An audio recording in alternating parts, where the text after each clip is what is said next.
Break के बाद एक बार पुनः सी न्यूज़ भारत पर आपका स्वागत है। अब हम रुख करेंगे उत्तर प्रदेश के बुलंदशहर की ओर। जी हां, खबर बुलंदशहर से है, जहां कांग्रेस नेता प्रमोद तिवारी ने बुलंदशहर लोकसभा सीट के प्रत्याशी शिवराम वाल्मीकि के पक्ष में प्रेस वार्ता की। उन्होंने इस दौरान प्रधानमंत्री नरेंद्र मोदी पर तीखा हमला किया। उन्होंने कहा कि पीएम मोदी चुनाव के दौरान अपने भाषण में जो कुछ भी कहते हैं वो पूर्व प्रधानमंत्री का अपमान है। तिवारी ने कहा कि भारत के प्रधानमंत्री अपने पद की गरिमा भूल जाते हैं और चुनाव के दौरान अपने भाषण में जो कुछ भी कहते हैं वो पूर्व प्रधानमंत्री और प्रधानमंत्री पद व संविधान का भी अपमान है। उन्होंने पीएम मोदी को कांग्रेस पार्टी के घोषणा पत्र के बारे में अपने दावों को साबित करने की चुनौती दी। उन्होंने क्या कहा, आइए आपको सुनाते हैं। जो मैं कह रहा था बड़ी सीधी सी बात है कि माल बरामद है 8,600 सम करोड़, देने वालों के नाम भी लिंक आ गए। इनमें शायद कोई साफ सुथरी कंपनी है। ये वही कंपनियां हैं जिनके ऊपर ईडी की रेड हुई थी, सीबीआई की रेड हुई थी या इनकम टैक्स में मामला पेंडिंग है। और जिस दिन से इन लोगों ने चंदा जमा किया है तो चंदा जमा करने के बाद इनके ऊपर इन एजेंसीज की पकड़ मिली। दूसरा, इसमें कुछ ऐसी भी कंपनियां हैं, मैंने नाम सबके लिख दिए हैं, अमाउंट लिख दिए, इसे मैं रिपीट नहीं कर रहा हूँ, जो घाटे में चल रही थी। घाटे वाली जो मछली वो 100 करोड़ का चंदा दे रही, तो ये एक्सेप्ट ब्लैक मनी का कुछ तो नहीं हो सकता, क्योंकि जब आप घाटे पे तो 100 करोड़ कैसे चंदा देंगे। ये सारा डिटेल मैंने इसमें लिख दिया है, लिखने की जरूरत आपको नहीं पड़ेगी।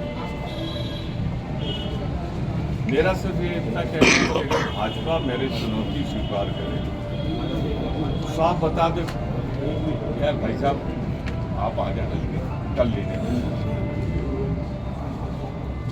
मैं आपसे ये कह रहा था कि इस पे एक व्हाइट पेपर, अगर बीजेपी अपने कोई ईमानदार कहती है तो व्हाइट पेपर जारी करे, हमने इनसे ये लिया है, इनसे ये लिया है, जारी करे, क्या प्रॉब्लम। और ना हो तो हम सुप्रीम कोर्ट से रिक्वेस्ट करेंगे। अभी तो सुप्रीम कोर्ट ने जो किया है उसके लिए हम उनका शुक्रिया अदा करते हैं, धन्यवाद देते हैं।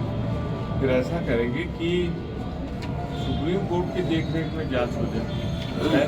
चुनाव तक तो हमने हमारी मांग है, उसके बाद हम जिस अगर इस स्थिति में आते हैं तो हम इसकी जांच कराएंगे।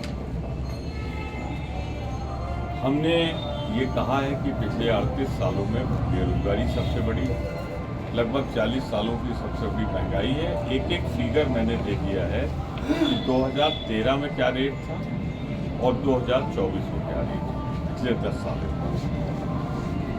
डीजल जो पेट्रोल जो ये 30 रुपये 35 रुपये में बिकवा रहे थे, वो क्या है, वो आप मेरे ख्याल से सबको सफ़र करना पड़ा।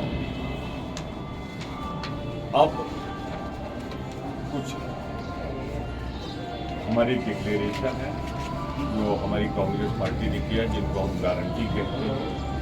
न्याय, इसमें ओल्ड पेंशन स्कीम हम शुरू करेंगे, अग्निवीर योजना समाप्त करेंगे। लेकिन भारतीय जनता पार्टी के बारे में इतना ही कह सकता हूं कि आज हालत ये है मोदी जी की कि जब रोम जल रहा था तो नीरो बांसुरी बजा रहा था और मोदी जी वही कर रहे हैं।